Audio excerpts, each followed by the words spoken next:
Welcome back, everybody, to 3 Point Lines here on the Parlay. I'm your host, Luca Rosano, alongside my co host, Noor Zainab, and we are back on this Thursday. It's the final NBA day before the NBA All Star break. So we got 5 games, just 5 games on the slate, as we're going to try to go for the perfect 5-0 record. I'm coming off a 7 for 11 night, which now boosts my percentage to 55%. I think this is the highest I've ever been. So I'm trying to make history, personal history on the show, while Noor, she's at 52%. And last night was kind of weird, but we both got the Nets game right, Yeah, to which say was the awesome to least. see. And you know what? I'll give you the Washington game as well. Good job on the Pacers. I don't know what the heck I was thinking. But yeah, last night it's I feel like what's happening right now is you got to look at each team and look at which player on each team is playing for the All-Star game. And if that's the case, they're not going to win that night. Just don't bet on it. That's the strategy. Exactly. All right, let's see if that works for this game. We got the Heat -5 taking on the Hornets. Who do you got in the spot?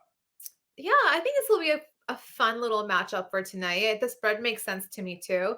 But just right off the bat, I think Heat are a much better team than the Hornets right now. Hornets have lost like 8 of their last 9 games. Sorry, they've only won one. And with Butler being active for this one, it already adds so much more depth to Miami's depth that they already pretty much have, right? And the Heat have had been struggling earlier. They lost to the Raptors twice. They lost to the Celtics as well. But since Lowry has been back, they've won 6 of 7 games, and the only loss came against the Mavericks. And that was the Mavericks post deadline. So maybe it's just got to do with how they plugged in their team after, shipping out Porzingis.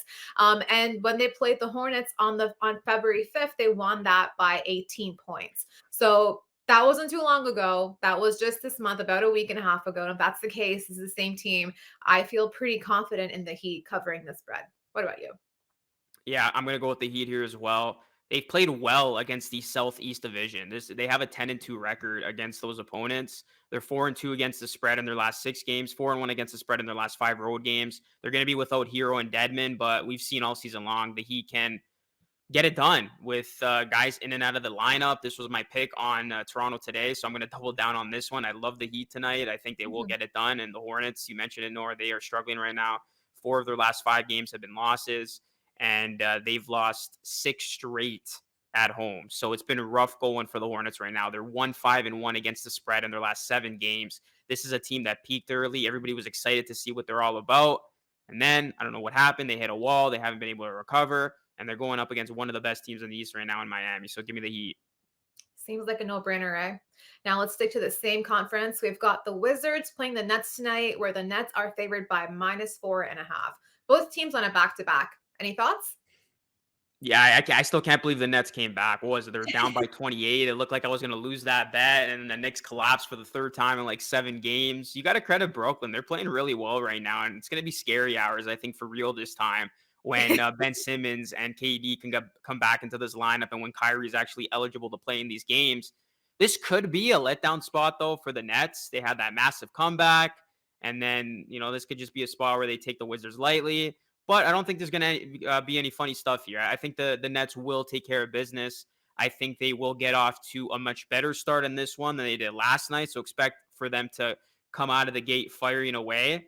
And I think in the third quarter, they're going to make the proper adjustments like we've seen in the last 2 games en route to a win here. So I do like the Nets at home -4.5. And I do trust the Nets over the Wizards of being a team that can respond again on the second night of a back to back. Yeah, I think you put it perfectly honestly. This is a Nets team that I was very happy with what they got in return for James Harden. Having Ben Simmons there is fantastic to begin with, even if he suits up already or not. But you've just added Seth Curry and Drummond. We talked about this yesterday too, but that's pretty great offensive weapons to have. And Drummond it just gives you so much more power on the paint. And it just makes you more stronger as a team. And you're right, like this could be a trap spot for Brooklyn just because they had that big comeback last night. Wizards did lose last night, so they could want to have a big bounce back revenge game. And you have seen Caldwell Pope and Kuzma playing pretty well as of late. They can both drop you 20 points per night, any given night. But like you mentioned it, I think this is just a Nets team that's Almost like they're coming together now. You've got Seth Curry there, you have Andre Drummond, you've already got your other guys in Patty Mills, DeAndre Bembry, he's been pretty good, solid off the bench for them as well. And then Blake Griffin, these guys here and there, they have enough people that they can plug in and out to give you the points that they have that you have to make. And that's why I feel comfortable with going with them tonight. So it's got to be the Nets. All right, we agree through 2 games. How about this one? We got the Mavericks -2.5 taking on the Pelicans. Yeah, both teams are coming off impressive wins for this one, eh? You've got the Pelicans who blew out the Raptors and the Mavericks beat the Heat. And we were kind of all questioning the moves that the Mavs had made in the trade deadline after they shipped off Porzingis and got Dinwiddie. And it seemed like they were also wanting to grab Dragic. So it's just like how many PGs do you really want to have on one team?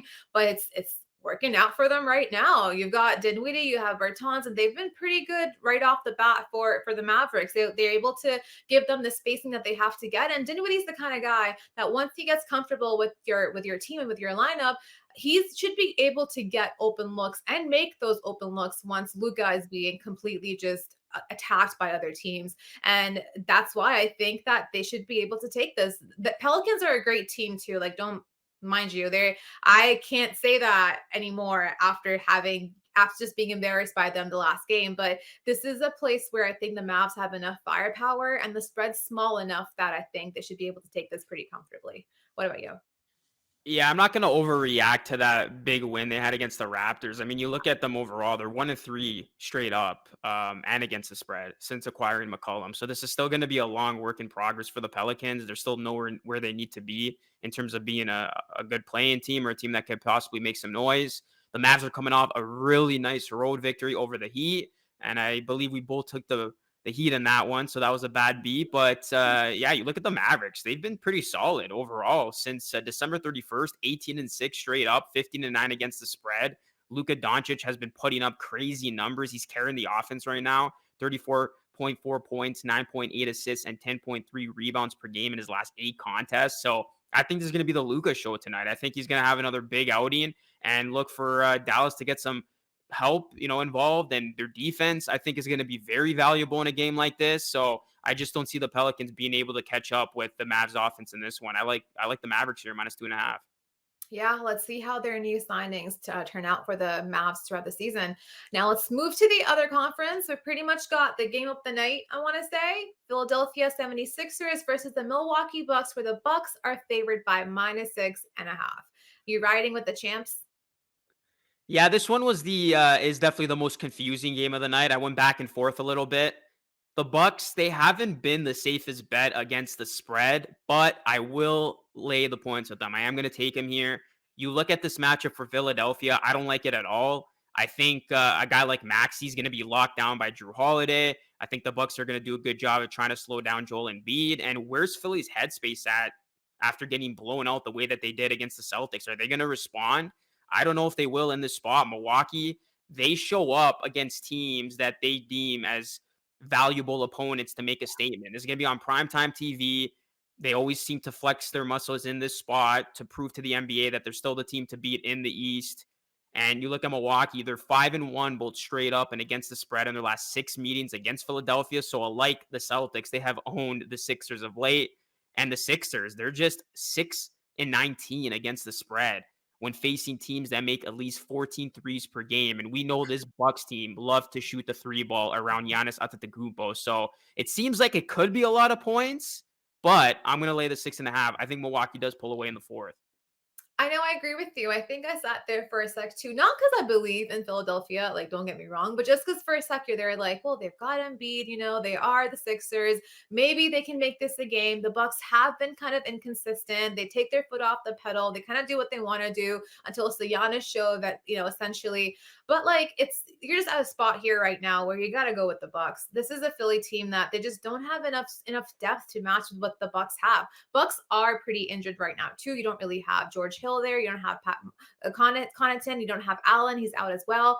But the signing of Serge Ibaka in this lineup should be able to help you out quite a bit. And then you've also got Giannis. Like Giannis is not only leading the league is in scoring right now, but he's also the defensive player of the year candidate. And being able to do that on both ends means that he can go out there, put up his own shots, and defend Embiid on the other end. And I think tonight will just be coming down to these two big superstars going at each other, and you'll see why the defending champion won the championship. So give me the Bucks.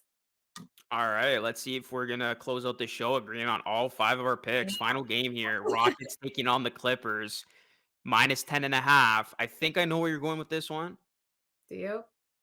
Do you think Maybe. so? Oh, we'll see. Well, actually, maybe you should go first. I'm just trying to copy you and get to that 55%. Wow. Okay, so we're gonna That's have the first switch up on this show. I'll tax. go first, no problem. It's okay. I can go first. You can I'll copy me. go first. I'll Okay, go you first. bet. Yeah, I'll go first. Yeah, this is going to be an interesting game. When you first look at this game, it's like, how are the Clippers favored by 10.5, right? And you look at the Rockets, what they were doing last night. I am going to side with the Rockets here. My only concern is how are they going to look in the second night of a back-to-back? I mean, they did keep it close against the Suns, but I'm going to go with the Rockets because for as random as this team is, you can't quite gauge what type of performance you're going to get for them. There's one thing I got to say about them. They usually play hard. They show up in games and they're at least competitive or at least try to be competitive throughout. So I think they will keep this game close. I don't think they're going to beat the Clippers outright. But yeah, I just think the Clippers are going to be in uncharted territory. You're usually they're the underdog, and usually it's them coming back. So we'll see how they fare being the overwhelming favorite here. I could see this one being close, in the second half into the fourth quarter. So I will take the points with Houston, and I think their youth is going to be on full display here. Yeah, you know what's so funny is these are two teams that I always lay the spread with. They're always the underdogs, and I always go with them because I'm just Yeah. like they're the ones that come out and they cover the spread, right? You already mentioned it.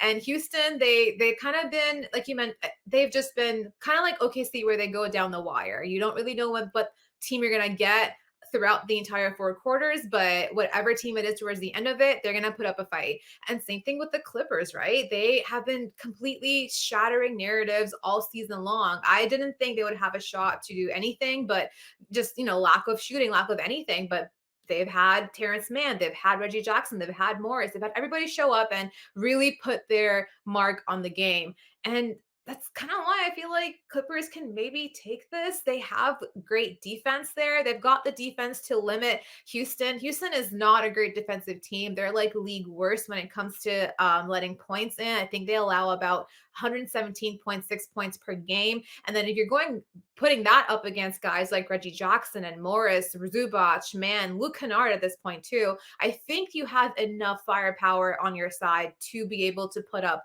that level of points. Like I think Clippers should win this regardless. I think it's just a matter of how much they win by. But I'm gonna give the edge to these guys here. They deserve it at this point. So give me the Clippers. There you go. We disagreed. You Yeah, I got was wrong. I thought you're totally going to take the points here. I thought you were going to say it was too big of a number. But I yeah, know at least we who I disagreed am. on one pick. I think that's why I'm losing because I'm not laying the points anymore. But you know what? I'm a new person. We're trying this Well, thing. yeah, fun fact, I did originally like the Clippers, but then I switched it. So yeah, we'll see. That's going to be the deciding factor to see who's going to beat the other, as this is going to be the final day of games for about a week. So we're going to figure out what we're going to talk about on the show for tomorrow and beyond, but it's going to be fun. We promise you that. But that's going to conclude, pardon me, another edition of 3 Point Lines here on the Parlay. Let us know what you think of our picks. You can catch this podcast wherever you get your favorite podcast. Follow us all over social media at the Parlay. And Noor and I will be back tomorrow with a brand new episode of this show. Thank you so much for watching. Have a great rest of your day.